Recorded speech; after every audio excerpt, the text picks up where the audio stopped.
All right, what's up guys? Today, we're gonna get back to work on the Suburban. You haven't seen this in a little bit just because I've been driving the shit out of it. I've said in a couple videos that I just saw it up for sale. I wanted it, I got it, I enjoyed it. The thing's rad, but just in time for Michigan winter, I kinda wanna get rid of it and find something way less practical.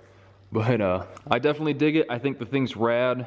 It works well. Obviously, I've been daily driving it, but I'm kind of over it. So I'm just kind of going through and trying to fix some of the stuff that's wrong with it before I actually do get rid of it. And I do already have it up for sale. A few guys have seen the Facebook listing, but I still want to go through and actually fix some of the things that are wrong with it before I really get rid of it. Just for my peace of mind, to know that I'm not just throwing some junk out there. Not to say that this thing's junk, but there are things that could be fixed and wouldn't take very long to fix. So just like I said, for my peace of mind, I don't want to get rid of something that's kind of half-assed. So you can see that the underside is in really good shape, especially for being a Michigan truck with over 200,000 miles on it. However, pretty much everywhere that needs work is on the interior. So when I've told this story before, but maybe you guys don't remember. When I was on my way to buy this thing, I was probably about 5 minutes from the guy's place, and he sends me a message. He's like, hey, there's a problem. I'll tell you about it when you get here. And I'm like, ah, great. Something's broke on it. And I get there, and he's like, yeah, the truck caught on fire when I hooked the battery back up. And I was like, what? What do you mean? And he said he left it sitting with this window down a couple inches, and he thinks that like rainwater got in there or something, and when he put the battery on, it just shorted out. So that was a fun surprise, but I'm okay with that because truth be told, I hate these door panels anyway. I don't know what's going on with them, but like there's no freaking pocket here that you can put anything in, and that's super inconvenient. But that's okay because I have some other door panels that I stole. These ones here. And I did actually steal them. I grabbed them out of Chris's truck, but I'll replace them before this video goes up and before he notices. Probably. You can see that these ones are a little bit browner, but I'm hoping because like the actual control switch and everything matches up pretty close-ish, close enough for me, that I'm hoping I can clean these up a little bit and, you know, they'll be good. And to do that, I'm just gonna be using this concoction. This is just hot water and some like Rug Doctor upholstery cleaner. So I'm just gonna spray that on it and scrub away. And then the other main thing is, like, I went through and cleaned up a good chunk of the wiring, because if you guys have seen the videos when I first got this thing, the dude had the wires like literally across the top of the engine, which I can't fucking stand rat's nest wiring. If you want to take a look at how I'm doing James Brown over here, you can, like, first glance, you can't really see much. I got all these, they're all going to be running through the valleys there, like a nice standalone harness should be. So basically, I just want to clean this cluster up a little bit more. That's not going to be the main priority because everything works and it's, for the most part, out of the way. The main priority is I need to figure out what, I'm pretty sure it's a lifter tick, because I would think if it was a rod knocking, it would have let go by now, because I've been driving it for over a year at least, just waiting for the thing to let go, and it hasn't. So I'm pretty sure it's just a lifter tick, like a collapsed lifter, and it's just tapping in there. Worst case scenario, I've got another 5.3 that I just put together out of that white parts truck. If it comes down to it, I'll throw that in here. And then really, the oil pressure gauge doesn't work, the one on the dash, and the water temp doesn't work, again, the one on the dash.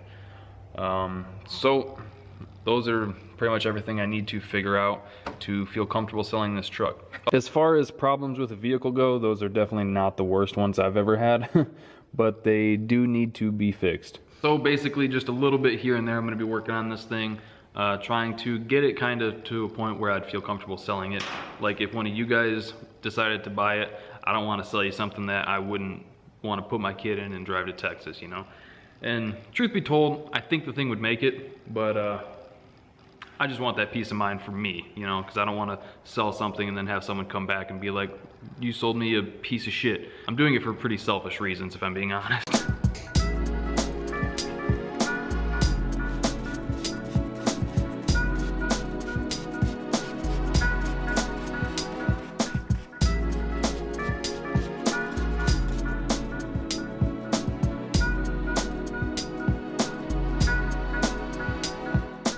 Okay, got them both sprayed and scrubbed. Are they better? I don't know. I'm gonna let you really be the judge of that. I'm gonna say not really. But you know what? They're better than the Charbroil one we got on there now. So let's get them thrown on there and see how they look. It'll be nice to have these freaking little door pockets again. I can tell you that much.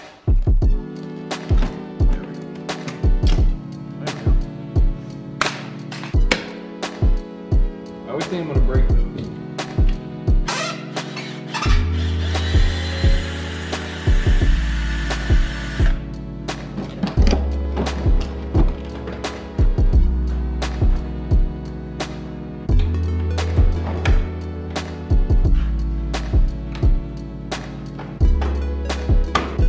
Alright, so I think the truck cleaned up pretty well. I spent the last like 45 minutes or so just vacuuming it and spraying the carpets and stuff and scrubbing them a little bit.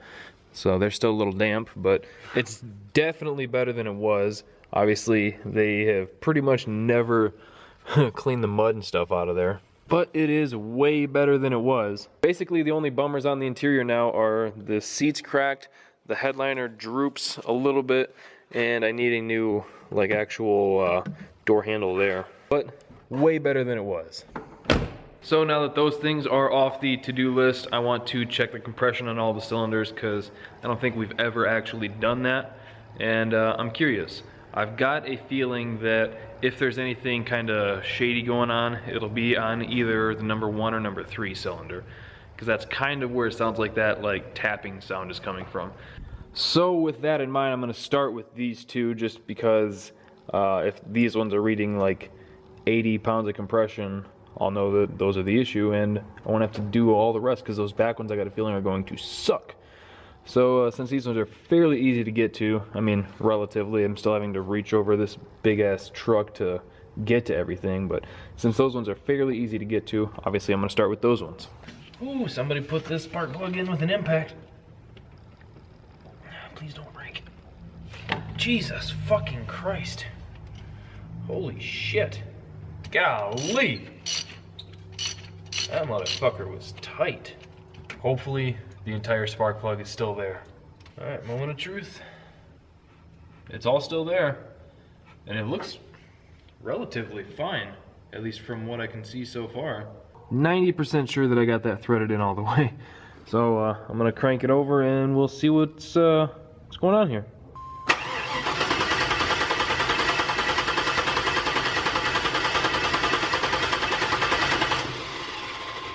We're at about 160, so that's fine. More than I was expecting, to be honest. So now I'm just gonna go through and check all the others and see where those are at. As long as they're all within about 10% of each other or so, then I'm gonna say that's fine.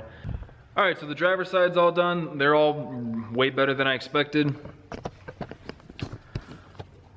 We got 160, this one's 155. I like blanked out while writing it and just wrote 160, but that's 155, 160, and this one was 159. So those are all good. And now I'll go over and check the passenger side. But I really thought that one of these was gonna be down, especially at one point we thought it had a bent rod. I would expect that to have a little bit of a drop in compression, but you know, if it does have a bent rod, apparently that's not the case.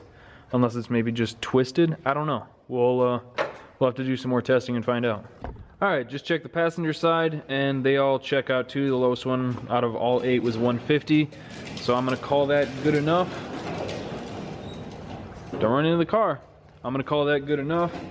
So, and all the plugs looked, I mean, better than expected. I'd say the worst one was probably this one. I don't know. They're all pretty much the same.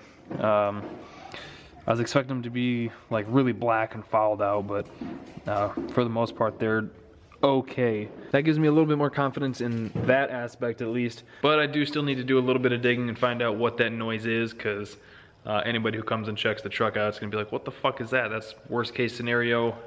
So need to get that figured out before I'm really comfortable getting rid of the truck. But I think that's gonna do it for today's video. Hope you guys enjoyed seeing the LS Suburban again. Hope you guys enjoyed the video. Thank you for watching. Thank you for liking, commenting, and subscribing. We'll see you next time. Jasper, can you say bye-bye? Bye.